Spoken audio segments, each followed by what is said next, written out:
नमस्कार दोस्तों। भारतीय साक्ष्य अधिनियम की सीरीज में हम लोग electronic record, electronic evidence, digital record पढ़ रहे हैं। दोस्तों, इससे पहले मैं एक बात बताना चाहूंगा कि अगर आपका शरीर स्वस्थ है तो इससे बड़ा सुख दुनिया में कुछ भी नहीं। तो इसलिए मेरी आपसे विनम्र विनती समझें, रिक्वेस्ट कुछ भी समझें, एडवाइस समझें, तो अपने आप को स्वस्थ रखने के लिए थोड़ा बहुत जरूर कुछ ना कुछ रोज करते रहें।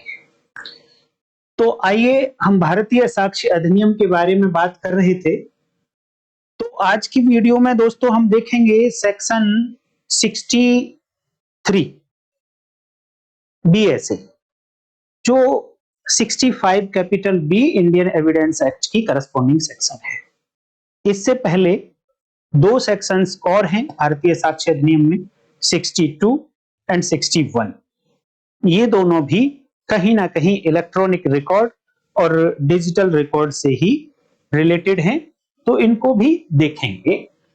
ये दोनों सेक्शन 61 एंड 62 बीएसए तो बहुत छोटी छोटी सेक्शंस हैं, इनमें तो बहुत ज्यादा कुछ है नहीं। जो सबसे बड़ी सेक्शन है, बहुत ज्यादा कंफ्यूजिंग है, वो है 63 corresponding to section 65 capital B Indian Evidence Act. और अगर मैं इसको आपको बताने की कोशिश करूं तो आप देखिए कितनी बातें इसमें लिखी गई हैं। तो इसका ओवरव्यू कितनी आसानी से आप लोग इसको याद रख सकते हैं। तो आज वो याद रखने के पॉइंट ऑफ व्यू से वीडियो मैंने बनाई है, क्योंकि जब आपको आंसर लिखना होगा तो आपको कंटेंट याद भी होना चाहिए। प्रैक्टिस में आपको अप्लाई करना होगा, तब भी आपको कंटेंट याद होना चाहिए। तो पॉइंट ऑफ व्यू आज की वीडियो का ये है कि मेमोराइज कैसे रखने हैं कंटेंट्स आपको, क्योंकि बहुत ज्यादा कंटेंट इस सेक्शन में लिखा हुआ है। तो इसी पॉइंट ऑफ व्यू से आज मैंने वीडियो बनाई है। अगर सब सेक्शंस की बात करें आप, इसमें section 63 BSA corresponding to 65 capital B Indian Evidence Act में अगर total number of sub sections की बात करेंगे तो वो तो 5 है। इन 5 सब सेक्शंस को देख के तो आपको लग रहा होगा कि चलो छोटी सी सेक्शन है, इतनी बहुत बड़ी नहीं है, आप कैसी बातें कर रहे हो। बट देखिए, सब सेक्शन 1 में केवल 1 क्लॉज है, सब सेक्शन 2 में 4 क्लॉज, सब सेक्शन 3 में 5 क्लॉज, सब सेक्शन 4 में 3 क्लॉज एंड सब सेक्शन 5 में 2 क्लॉज हैं। अब टोटल मिलाकर अगर आप इन्हें देखेंगे तो 15 क्लॉज हैं टोटल मिलाकर। और 15 क्लॉज के अंदर भी ऐसा नहीं है कि छोटी छोटी एक एक बात कह दिए तो आप आसानी से याद कर लेंगे। उनके अंदर भी कई कई कंडीशंस हैं, कई कई शर्तें हैं। देन आपको पूरी की पूरी सेक्शन समझ आएगी। बट आज आपको सिर्फ मैं याद करा सकूं कि किस तरीके से आप याद रखोगे सेक्शन को। और क्योंकि प्रॉब्लम आप लोगों को क्या आएगी, जब आप खुद इसको पढ़ने जाएंगे तो आप कंटेंट पढ़ तो जाएंगे, बट आपने वो एक लैंग्वेज पढ़ी है सिर्फ, और कुछ नहीं पढ़ा। लैंग्वेज तो 7th क्लास का बच्चा, 6th क्लास का बच्चा भी उसको पढ़ लेगा, जैसे इंग्लिश या हिंदी पढ़नी आती है। बट लैंग्वेज पढ़ना कानून पढ़ना नहीं कहलाता है।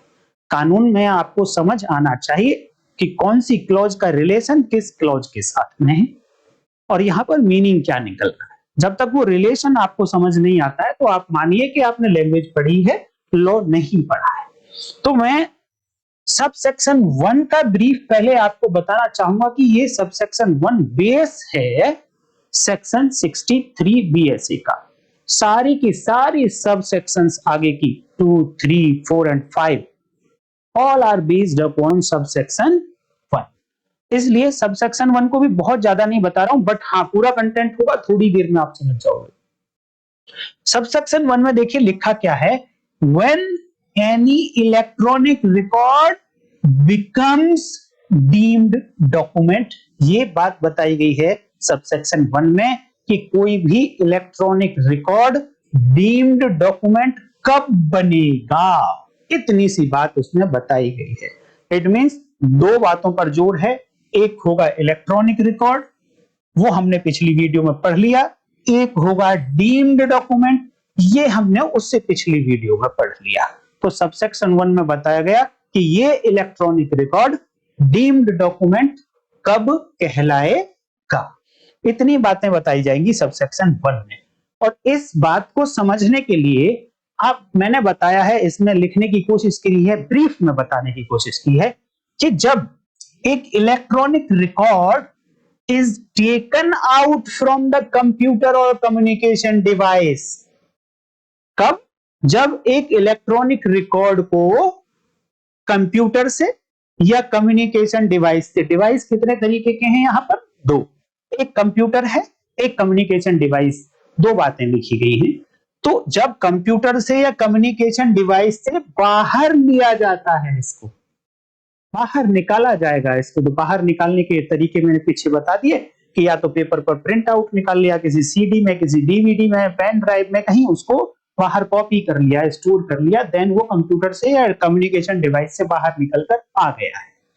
जैसे ही ये इलेक्ट्रॉनिक रिकॉर्ड कंप्यूटर से या कम्युनिकेशन डिवाइस से बाहर निकल कर आएगा, देन ये क्या कहलाएगा? अब कंप्यूटर आउटपुट।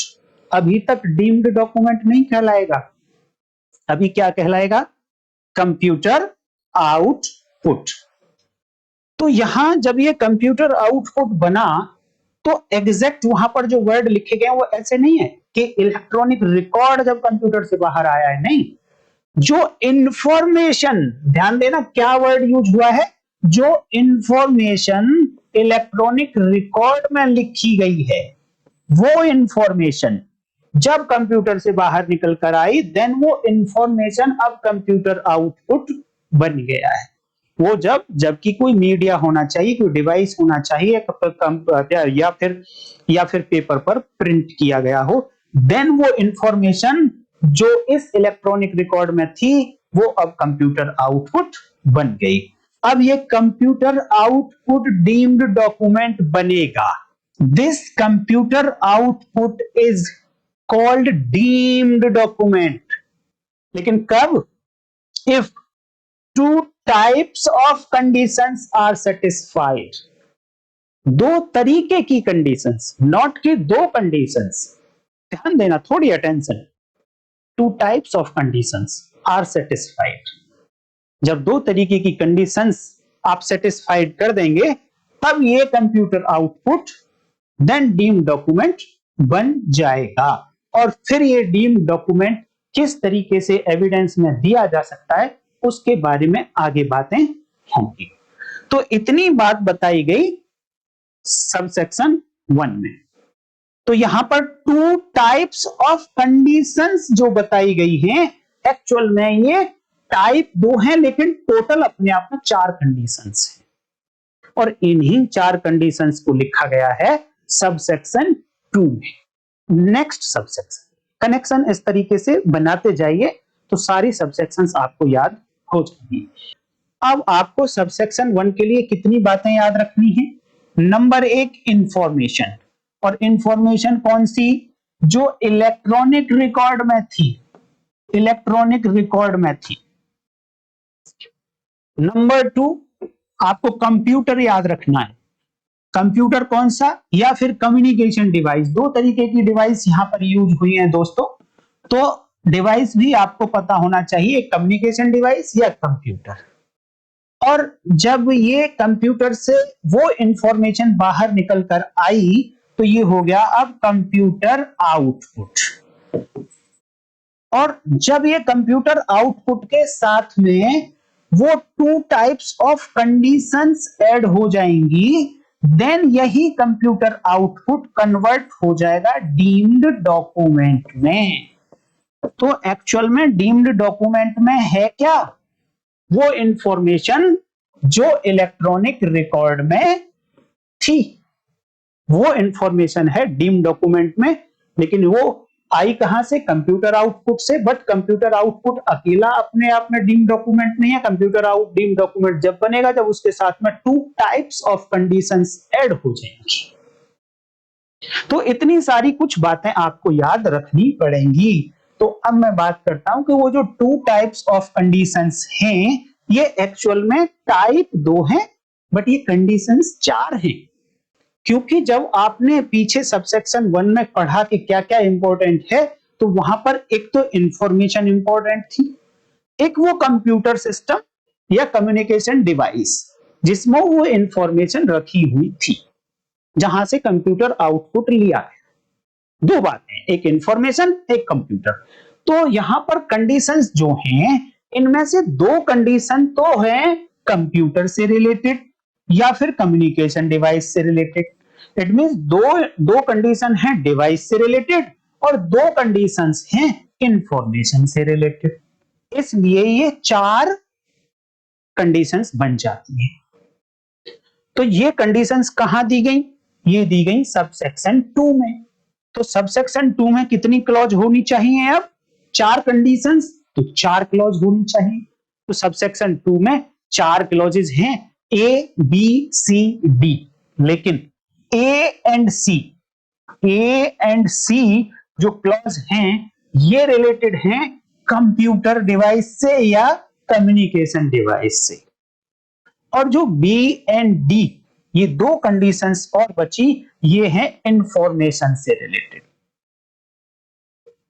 तो क्लॉज 1 में जो इंफॉर्मेशन बताई गई और वो इंफॉर्मेशन जिस कंप्यूटर में बताया गया उससे रिलेटेड ये चार कंडीशंस जब पूरी हो जाएंगी, देन वो जो कंप्यूटर आउटपुट लिया गया था वो डीम्ड डॉक्यूमेंट, मानक दस्तावेज बन जाएगा। अब देखिए सबसेक्शन 3 क्या कहती है। अब फिर से मैं आपको सबसेक्शन 3 अब कुछ नहीं है, मैंने पहले ही बोला था कि सबसेक्शन 1 बेस है और जितने वर्ड्स सबसेक्शन 1 में यूज हुए हैं कहीं ना कहीं आगे की सबसेक्शंस उन्हीं से कनेक्टेड है। जैसे कि आपने देखा कि सबसेक्शन 2 में तो चार कंडीशंस थी। अब सबसेक्शन 3 में क्या है? तो सबसेक्शन 1 में एक वर्ड था कंप्यूटर और एक था कम्युनिकेशन डिवाइस। तो ये कम्युनिकेशन डिवाइस या कंप्यूटर क्या होगा? क्या अकेला कंप्यूटर होना चाहिए या कंप्यूटर के साथ में कोई और एसेसरी लगी हुई हो सकती है क्या? या फिर प्रोसेस हुई इंफॉर्मेशन कंप्यूटर पर वो भेज दी गई प्रिंटर में या फोटोकॉपियर मशीन में, वहां से प्रिंट निकल कर आ गया। तो क्या फोटोकॉपी और कंप्यूटर को मिलाकर एक डिवाइस माना जाएगा? इस तरीके की कुछ बातें सब सेक्शन 3 में बताई गई कि किसको आप कंप्यूटर मानोगे, किसको आप कम्युनिकेशन डिवाइस मानोगे। तो उसके अंदर 5 बातें लिखी गई हैं, चाहे अकेला कंप्यूटर है, कंप्यूटर नेटवर्क है, कंप्यूटर रिसोर्स है। इन सारे वर्ड्स एक्सप्रेशंस की डेफिनेशन आपको इंफॉर्मेशन टेक्नोलॉजी एक्ट में मिल जाएगी। तो टोटल मिलाकर सबसेक्शन 3 में 5 टाइप के कंप्यूटर डिवाइसेस बताए गए हैं कि उनके अंदर इंफॉर्मेशन थी, वहां से जब इंफॉर्मेशन बाहर आई कंप्यूटर आउटपुट बना उन दो कंडीशंस के साथ में, तो फिर वो कहलाता है डीम्ड डॉक्यूमेंट। अब आते हैं सबसेक्शन 4। अब सबसेक्शन 4 ये कहता है कि अगर कोई व्यक्ति इस सेक्शन मतलब सेक्शन 63 भारतीय साक्ष्य अधिनियम corresponding to section 65 capital B Indian Evidence Act, उसके आधार पर उस तरीके से अगर कोई व्यक्ति ये डीम्ड डॉक्यूमेंट को एविडेंस बनाना चाहता है, वो जो इंफॉर्मेशन थी इलेक्ट्रॉनिक रिकॉर्ड में वही कंप्यूटर आउटपुट में आई थी, दो कंडीशंस के साथ आई थी, तो वही डीम्ड डॉक्यूमेंट था। अर्थात इस डीम्ड डॉक्यूमेंट में क्या है? वो इंफॉर्मेशन, और उस इंफॉर्मेशन में कोई ना कोई स्टेटमेंट होगा, कुछ भी कहो, कुछ भी लिखा होगा, वो कुछ ना कुछ एक स्टेटमेंट होगा। उस स्टेटमेंट को by virtue of this section 63 अगर कोई व्यक्ति एज एन एविडेंस कोर्ट में देना चाहता है, तो फिर ये सबसेक्शन 4 कहती है कि उस पार्टी को अब एक सर्टिफिकेट देना पड़ेगा। क्या देना पड़ेगा? एक सर्टिफिकेट देना पड़ेगा, एक कोई प्रमाण पत्र देना पड़ेगा। अब जैसे ही सर्टिफिकेट की बात आएगी तो कानून को यह भी बताना पड़ेगा साथ में कि उस सर्टिफिकेट में लिखा क्या होना चाहिए। मैं सिंपल कह दूं कि आप एक सर्टिफिकेट दे दो, तो आप कॉमन सेंस से, लॉजिकल माइंड से आप मेरे से ये पूछोगे नहीं कि जी उस सर्टिफिकेट में लिखना क्या है। तो इसी तरीके से जब सबसेक्शन 4 ने बोला कि आप एक सर्टिफिकेट दे देना, तो आपको ये भी बताना पड़ेगा, इसी कानून को ये भी बताना पड़ेगा कि सर्टिफिकेट में लिखा क्या होना चाहिए। तो एक्चुअल में तो क्लॉज यहां पर 3 है, 3 क्लॉज हैं सबसेक्शन 4 में, बट बातें बहुत सारी हैं। तो क्लॉज 3 कैसे हैं, देखिए क्लॉज ए बी एंड सी, इस तरीके से 3 क्लॉज लिखी हैं। और पहली क्लॉज में लिखा कि आइडेंटिफिकेशन ऑफ इलेक्ट्रॉनिक रिकॉर्ड, जिस इलेक्ट्रॉनिक रिकॉर्ड की इंफॉर्मेशन प्रिंट आउट बनी, 2 कंडीशंस के साथ वो प्रिंट आउट डीम्ड डॉक्यूमेंट बना, तो उसका आइडेंटिफिकेशन के बारे में इस सर्टिफिकेट में लिखा हुआ होना चाहिए, उसकी पहचान कि वो क्या कंटेंट है, क्या इलेक्ट्रॉनिक रिकॉर्ड है, क्या वो इंफॉर्मेशन है, उसकी आइडेंटिफिकेशन होनी चाहिए। नंबर 2, पर्टिकुलर्स होने चाहिए कंप्यूटर और कम्युनिकेशन डिवाइसेस के। अब ये कंप्यूटर और कम्युनिकेशन डिवाइसेस क्या होंगे, ये कहां से मिलेगा आपको, सबसेक्शन 3 से मिलेगा। सबसेक्शन 3 में जो 5 बातें लिखी थी, 5 तरीके के डिवाइस लिखे, वो सभी या तो कंप्यूटर या कम्युनिकेशन डिवाइस हैं। तो उन्होंने लिखा कि उनके कंप्यूटर्स के पर्टिकुलर्स, उनके पर्टिकुलर्स का मतलब उसका मेक क्या है, उसका IMEI नंबर है तो वो क्या है, उसका कोई दूसरा नंबर है तो वो क्या है, कौन सा मॉडल है, कौन सा मेक है, क्या कलर है, वो सारे पर्टिकुलर्स इस सर्टिफिकेट में लिखे होने चाहिए। इस साथ के साथ सबसेक्शन 4 में ही बताया गया। क्लॉज सी में कहा गया कि जो कंडीशंस, कंप्यूटर से रिलेटेड 2 कंडीशन थी सबसेक्शन 2 में, और वो इंफॉर्मेशन जो इलेक्ट्रॉनिक रिकॉर्ड में थी उससे रिलेटेड भी 2 कंडीशंस थी, तो टोटल मिलाकर 4 कंडीशंस थी। तो इस तीसरी क्लॉज में यही कहा गया कि सबसेक्शन 2 में जो 4 कंडीशंस लिखी है, उसको डील करने वाली हर बात के बारे में आपको इस सर्टिफिकेट में लिखना होगा। तो अब आप बताइए, अगर आपको यही ना पता हो कि सबसेक्शन 2 में क्या 4 कंडीशंस लिखी हैं, देन आप सर्टिफिकेट क्या तैयार करेंगे, आपसे तो सर्टिफिकेट तैयार ही नहीं हो पाएगा। इसलिए आपको इस सेक्शन के एक एक क्लॉज को बहुत अच्छे से समझना पड़ेगा। तो सबसेक्शन 4 में ये 3 तो हुई क्लॉज, और चौथी बात क्या बताई उसमें कि अब जब ये सर्टिफिकेट तैयार हो गया, ये सारी बातें जब उसमें लिख दी गई, तो अब उसका एग्जीक्यूशन कौन करेगा, उसका निष्पादन कौन करेगा, उस पर साइन कौन करेगा।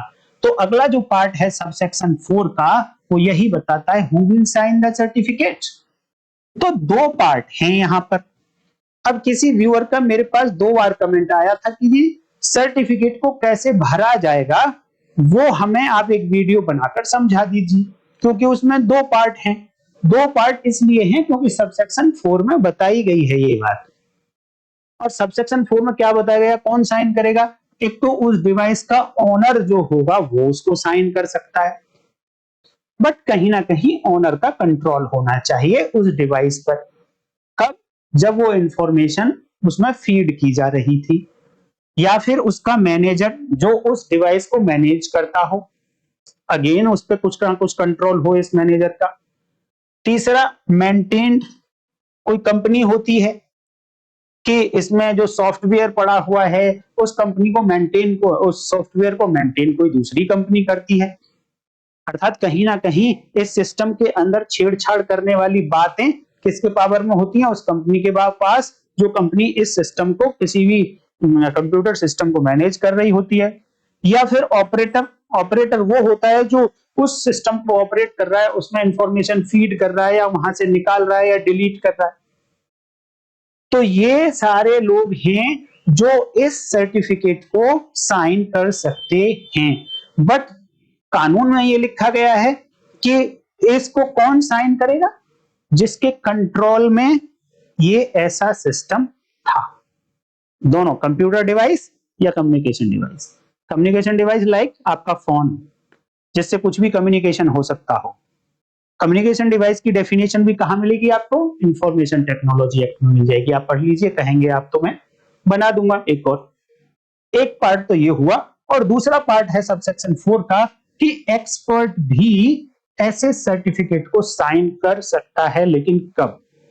देखिए, जनरली क्या होता है कि पुलिस का काम होता है कलेक्शन ऑफ एविडेंसेस, और केवल कलेक्शन करना ही नहीं होता, बल्कि उस एविडेंस को एनालाइज भी करना होता है, जिससे कि further course of action decide किया जा सके कि आगे क्या हमें कार्यवाही करनी है, वो डिसाइड की जा सके। तो जो एविडेंसेस कलेक्ट की, उनको एनालाइज भी करना होता है। तो सिमिलरली जो इलेक्ट्रॉनिक एविडेंस है, इलेक्ट्रॉनिक रिकॉर्ड है, डीम्ड डॉक्यूमेंट है, इसको भी एनालाइज करना पड़ेगा।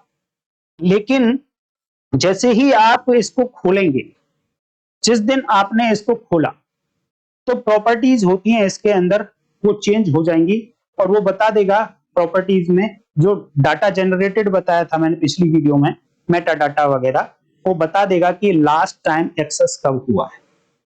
तो ये डाउट आ जाता है कि जी आपने तो उस दिन इस और इसको छेड़ा है, इसमें कुछ छेड़छाड़ करी है। तो उससे अच्छा ये होता है कि इस इलेक्ट्रॉनिक डिवाइस को एज इट इज जब ये मिला तो इसको प्रॉपर तरीके से सील एंड सीज कर दिया और फिर ये एक्सपर्ट के पास भेज दिया, इलेक्ट्रॉनिक एक्सपर्ट के पास, कंप्यूटर एक्सपर्ट के पास। उससे क्या कहते हैं कि अब उसको कहा जाता है कि एक तो आप इसमें से हमें ये चीजें बता दो और इसकी एक मिरर कॉपी बनाकर हमको दे दो, एक इन्वेस्टिगेशन कॉपी बना के दे दो, जिससे हम इन्वेस्टिगेशन कर लेंगे, इसको हम इंटैक्ट रख लेंगे जो हमने सीज किया था। तो अब एक्सपर्ट क्या करेगा, एक्सपर्ट के पास एक डिवाइस गया, उसने इस डिवाइस को एनालाइज किया, जो भी क्वेश्चन पूछे गए बता दी, दूसरी एक कॉपी तैयार कर दी इससे। अच्छा, जब इससे इसने कॉपी तैयार की तो अब जैसे ही कॉपी है तो ये फिर से अगेन कंप्यूटर आउटपुट है और कंप्यूटर आउटपुट ये एविडेंस के तौर में दी जा सकती है कोर्ट में। तो अगेन फिर कि वो 65 वो 63 सब सेक्शन 4 का सर्टिफिकेट देना पड़ेगा। तो यहां किसने कॉपी किया है, जब कॉपी किया तो ये जो डिवाइस था किसके कंट्रोल में था, तो वो एक्सपर्ट के कंट्रोल में था। एक्सपर्ट ने ही अपने सिस्टम को यूज करके ये कॉपी किया है। तो जो जो सिस्टम एक्सपर्ट ने यूज किया, क्या क्या एक्सपर्ट ने किया, एक्सपर्ट एक छोटा सा सर्टिफिकेट दे देगा। तो इसलिए जो सर्टिफिकेट है शेड्यूल में, भारतीय साक्ष्य अधिनियम के लास्ट में एक शेड्यूल दी गई है, वहां पर वो सर्टिफिकेट का फॉर्मेट दिया गया है, मॉडल सर्टिफिकेट, कि इस तरीके से वो सर्टिफिकेट बनेगा। उसमें 2 पार्ट हैं। पहले पार्ट को तो वो पर्सन उसको भरेगा, उसको फिल करेगा जिस पर्सन के कंट्रोल में ये कंप्यूटर या कम्युनिकेशन डिवाइस था, और अगर उसको एक्सपर्ट के पास भेजा ही नहीं गया तो सेकंड पार्ट उसमें नहीं भरा जाना, केवल फर्स्ट पार्ट साइन होगा और कोर्ट में चला जाएगा। अगर मान लो फर्स्ट पार्ट भी भरा गया था और एक्सपर्ट के पास भी भेजा गया, वो डाटा एनालाइज कराया गया, देन एक्सपर्ट ने उसको एनालाइज किया, कॉपी किया, सेकंड कॉपी बनाई, देन सेकंड पार्ट को एक्सपर्ट भरेगा।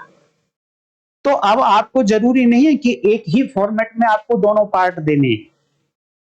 जब ओनर दे रहा है, कंट्रोलर दे रहा है, तो पार्ट ए भर दे, अपने साइन कर दे, उसमें नीचे पार्ट बी बनाने की आवश्यकता नहीं है। जब एक्सपर्ट दे रहा है तो उसमें पार्ट ए बनाने की आवश्यकता नहीं है, पार्ट बी भर दें, बस ठीक है, सफिशिएंट है, अपने साइन करेंगे, मोहर लगाएंगे, जो भी उसको सर्टिफिकेट को बना रहे हैं।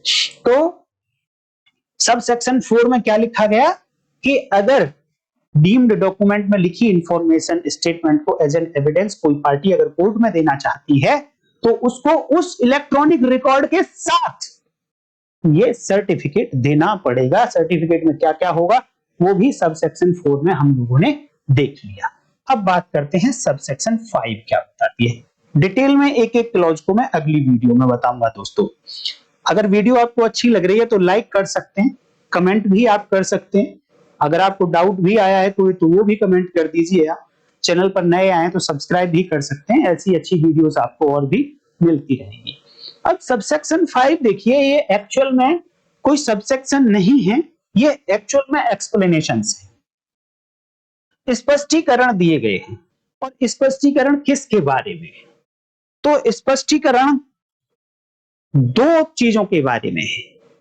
एक तो वो इंफॉर्मेशन जो इलेक्ट्रॉनिक रिकॉर्ड में अवेलेबल थी, उस इंफॉर्मेशन के बारे में ये स्पष्टीकरण है, क्योंकि सबसेक्शन 2 में ये बताया गया था कि वो जो इंफॉर्मेशन इसमें इलेक्ट्रॉनिक रिकॉर्ड में अवेलेबल है, वो डीम्ड डॉक्यूमेंट जब बनेगी तो वो कंडीशन क्या होनी चाहिए।